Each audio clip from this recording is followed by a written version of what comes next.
Hi everybody, Dan Illman here, taking a look at the Stronach 5 wager for Friday, August the 16th. It has a 12% takeout. It is a $1 minimum wager. It has a $100,000 guaranteed pool. The wrinkle for this week's Stronach 5 is that there is going to be a mandatory payout. The Stronach 5 will go on hiatus for a few weeks as racing in Maryland will shift to Timonium, but this week's Stronach 5 features 2 races from Laurel, 2 races from Gulfstream, 1 race from Golden Gate Fields. Let's dive right in. The first race of the Stronach 5, race number 8 at Laurel. It is a maiden claiming event at 5.5 furlongs on the turf. Approximate post time is 4:53, and as in prior weeks, I'm not going to give out a ticket 72 hours in advance with no scratches or program changes or weather-related changes, but I will give you some horses to consider in the Stronach 5.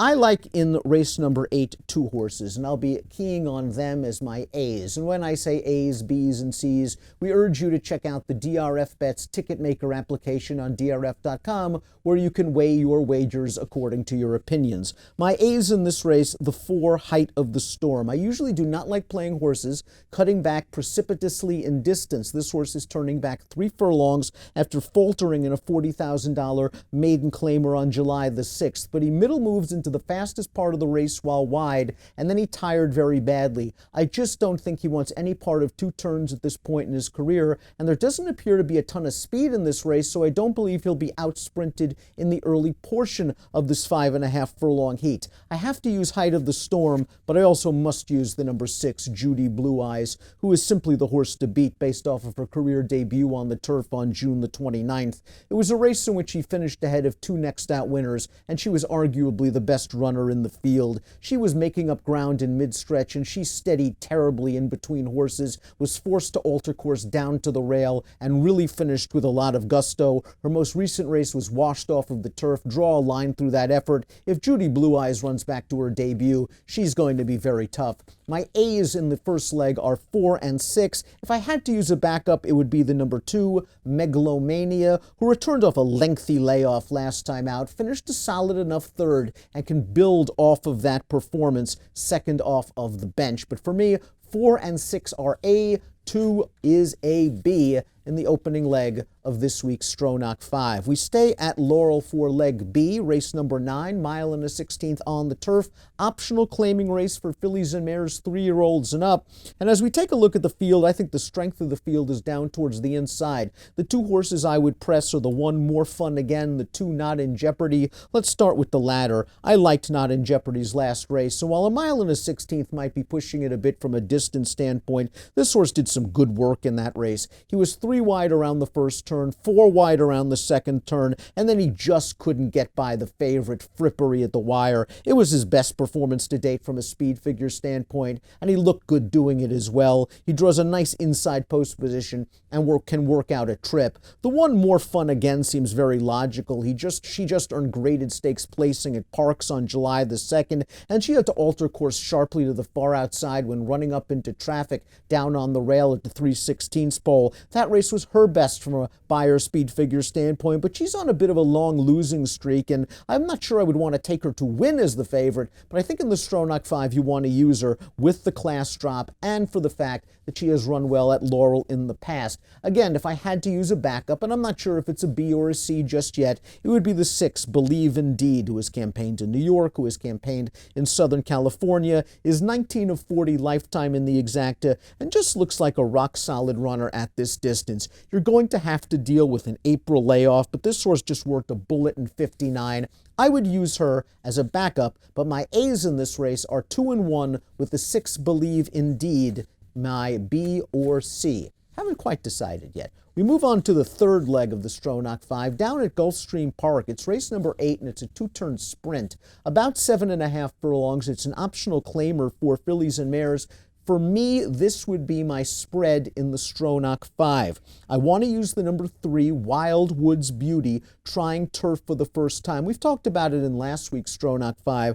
Progeny of the stallion Cantharos really do well on the turf. Wild Woods Beauty is no slouch on dirt. She's won her last 2 races against stakes competition at Tampa Bay Downs. She's returning off a little bit of a layoff, and she's going to have to go 7.5. The Cantharoses are known more for sprinting, anything, but this dam is a half to the very popular older horse, Mr. Jordan, who could certainly go 7.5 furlongs to a mile and a 16th. I think Wildwood's Beauty, lightly raced, upside potential, trying turf for the first time with pedigree, must be used in the Stronach 5. The 4 ZARINA enjoyed a perfect trip in winning the Martha Washington Stakes last time out. It must be noted that she was 16-1 that day. She steadied a little bit onto the first turn, ended up down inside, angled out, very late to change leads, won it. It was a career best Beyer speed figure. I kind of want to see it again, but if she runs back to that fig, she's going to be very, very tough, and she seems well spotted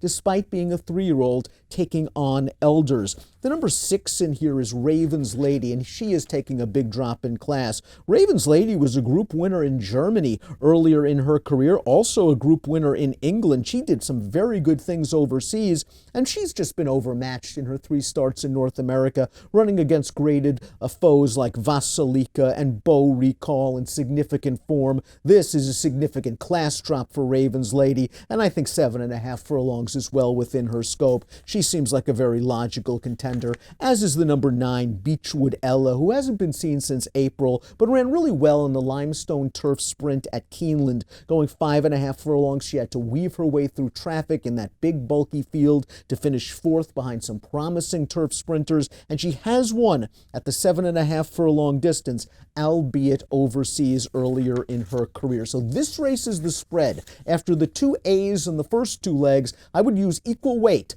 3, 4, 6, and 7 in the 3rd leg, race number 8 at Gulfstream Park. We'll move on to the 4th leg, and we'll move out west. Golden Gate Fields. It's opening week at Golden Gate Fields, race number 4, a mile on the turf, $20,000 maiden claimer. My press is the 5, La Guapa Veloz. She is my only A in this race. La Guapa Veloz projects as the controlling speed in this race, and she probably won't have to go too fast to make the lead, as she had to do in her last couple. 2 starts back, she was just completely outsprinted by a horse that was on a mission to make the lead at Golden Gate, and she actually ran pretty well despite failing to change leads in the stretch. Last time out, she set the pace. She was hounded every step of the way. She was very game in the stretch. Her lead changes were more professional. She's coming off a little bit of a layoff here for trainer Andy Mathis, but La Guapa Veloz might simply have the pace advantage in the 4th at Golden Gate. If you want to use a backup, try the 7,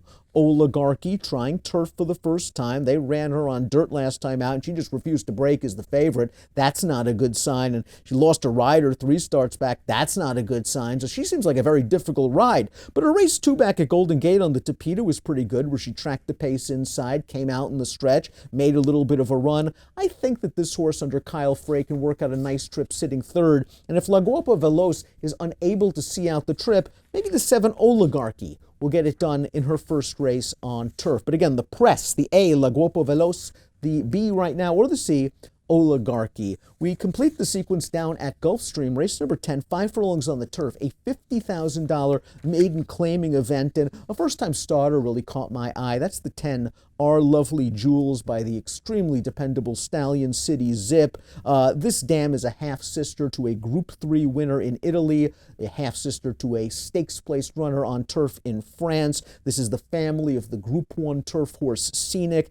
Trainer Georgina Baxter is winning at 30% this year. She reaches out to Amaziel Jaramillo, the leading rider. And Our Lovely Jewels just seems to make sense at this 5 furlong distance, with the City Zip adding some speed on top. That horse would be my A, along with the 3, Yeye, who has experience, and Yeye showed speed last time out on the 4th of July. It was faster than a 2-year-old maiden special weight for colts. That race was a $35,000 maiden claimer that Yeye was in. Yeye ran just fine, and if these first-time starters can't run, it's quite possible you want the colt with the experience, and that's Yeye. So the 3 and the 10 would be my A's. My deep backup would be a first-time starter at a big price, and that's the 9, Indy Ride, whose dam was a stakes winner on the turf, going a mile at Woodbine. He is by a solid stallion in Congrats. I like this turf pedigree. I'm not sure if he's going to be ready to fire first time out, and it's possible he might want a little bit more ground, but he's worth using at a big price in this mandatory payout Stronach 5, which begins with race number 8 at Laurel. It has an approximate post time of 4:53. Remember, 12% takeout, $1 minimum wager, $100,000 guaranteed pool, mandatory payout. Best of luck.